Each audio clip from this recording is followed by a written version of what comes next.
Hoje a cidade de Hiroshima já foi reconstruída, mas os moradores e o governo de lá fizeram questão de manter alguns monumentos que lembram essa verdadeira tragédia que se alastrou na vida dos japoneses. Mas as marcas da Little Boy não ficaram apenas nos prédios e espaços públicos da cidade. As pessoas que sobreviveram a cada segundo daquele inferno na Terra precisaram aprender a conviver com as sequelas da bomba nuclear que matou mais de 200 mil pessoas. Muitas delas guardam até hoje, em forma de desenhos e raras fotos, as horas seguintes à explosão. E foi através dos relatos e dessas provas visuais que os especialistas reconstruíram certas peculiaridades de uma bomba atômica. Dentre elas, a mais chocante foi a estratégia dos americanos de detonarem a Little Boy antes de ela tocar o solo, uma técnica que potencializou a destruição. Assim, cerca de 10 segundos após a explosão, a cidade já tinha sido praticamente toda destruída por um clarão que espalhava uma temperatura de cerca de 1.700 graus Celsius. Roupas em chamas, telhados de palha tomados pelo fogo, o calor foi suficiente para provocar incêndios, apesar da distância entre o local da explosão e o chão. Qualquer coisa exposta ao calor do clarão, um caderno de criança, jornais, os biombos tradicionais de papel, pegou fogo instantaneamente.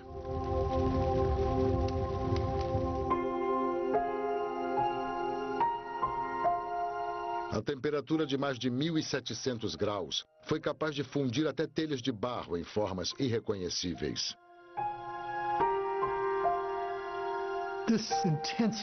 Esse clarão intenso queimou o granito, queimou o aço, queimou o ferro e o vidro. Burned iron and glass.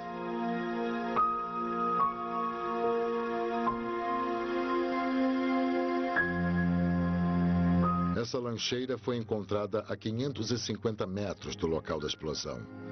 A estudante que a levava tinha aproximadamente a mesma idade de Shigeko. Ela estava cuidando da sua rotina, levando o almoço ali dentro, e foi destruída pela bomba. Só o que restou foi a lancheira toda calcinada e retorcida.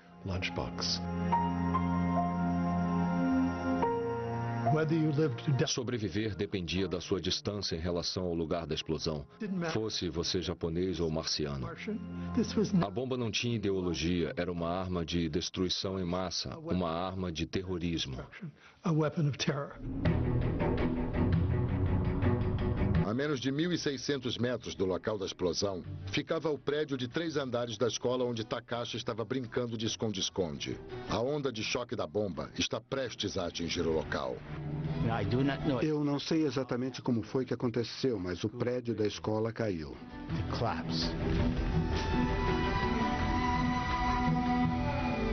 O impacto queimou o lado esquerdo do meu rosto. Não sei quanto tempo fiquei debaixo dos escombros, tudo escuro. Não dava para ver nada, nem as mãos bem diante do nariz eu conseguia enxergar. Takashi não está sozinho. Milhares de pessoas ficaram presas debaixo dos escombros daquilo que antes era o centro de Hiroshima.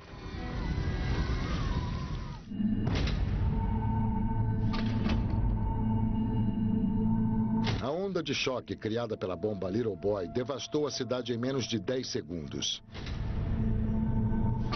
Mais de 60 mil edifícios foram destruídos ou danificados gravemente pela bomba. Isso representa mais de 67% das estruturas da cidade. Um minuto depois da explosão, a força da onda de choque sacode a tripulação do Enola Gay a 15 quilômetros de distância e voando a uma altitude de 29 mil pés. O avião foi sacudido. Era a passagem da onda de choque. Tudo bem, aquilo já era esperado. Mas uns poucos segundos depois, veio outro solavanco. E ninguém a bordo sabia o que havia sido aquilo. O segundo impacto significa que a bomba havia explodido de acordo com o planejado, 580 metros acima da cidade.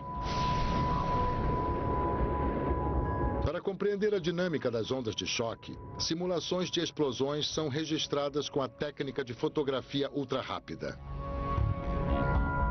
Com a explosão, uma bolha de ar superaquecida se expande violentamente, criando a onda de choque. À medida que a onda se expande, ela atinge o chão e se refrata, criando uma combinação do choque refratado com o choque original. Assim, o estrago do nível do solo vai ser muito maior do que o choque em si seria capaz de provocar. E foi por isso que os executores dos ataques em Hiroshima e Nagasaki decidiram detonar suas armas muitos metros acima do chão. Foi para aumentar o poder de destruição delas.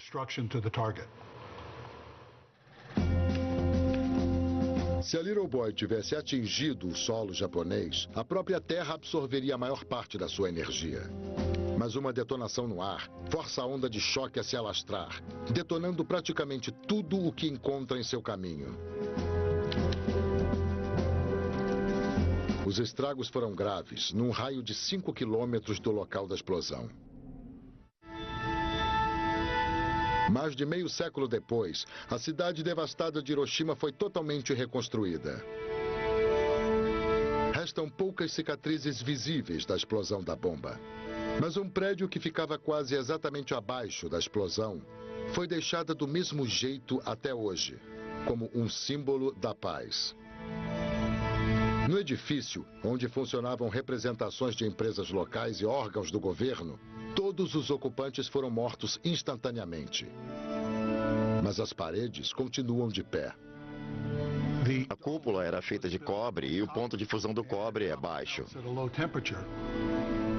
A luz da bola de fogo foi tão intensa que basicamente derreteu o cobre antes que a onda de choque chegasse. A onda de choque desceu na vertical pela abertura deixada na cúpula e foi afundando andar por andar com a sua passagem. E a estrutura externa continuou de pé por causa disso, porque o prédio ficava abaixo do local da explosão. Mas a maior parte das construções na cidade não era feita de concreto, e sim de papel e madeira. Testes com explosões atômicas demonstram qual o efeito delas numa casa comum. Quando a onda de choque atinge a construção, você pode ver como ela quebra a fachada, enquanto o vento que acompanha o choque arranca as telhas.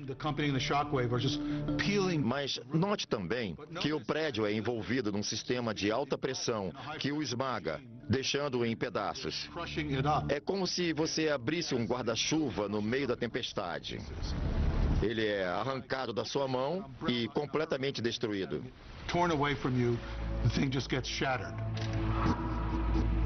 Vidraças e destroços lançados pelo vento se transformam em estilhaços perigosos num raio de até 20 quilômetros do local da explosão. Os estragos foram bem documentados depois da chegada das tropas americanas. Mas no próprio 6 de agosto, a violência do momento ficou registrada apenas nas lembranças dos sobreviventes. Muitos escolheram pintar o que viram naquelas primeiras horas.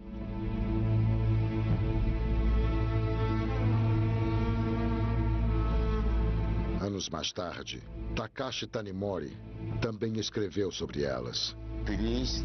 Debaixo dos escombros, eu estava enterrado de costas. Não conseguia me mexer.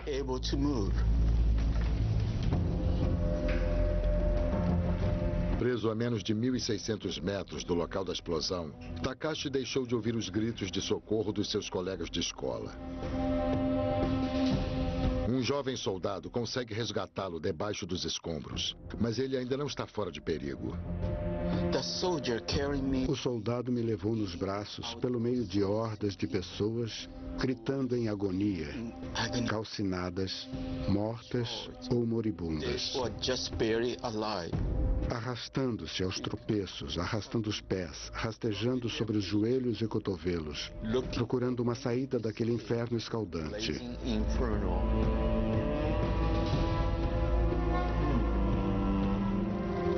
O que restou foi o que os sobreviventes chamaram de Cidade da Morte.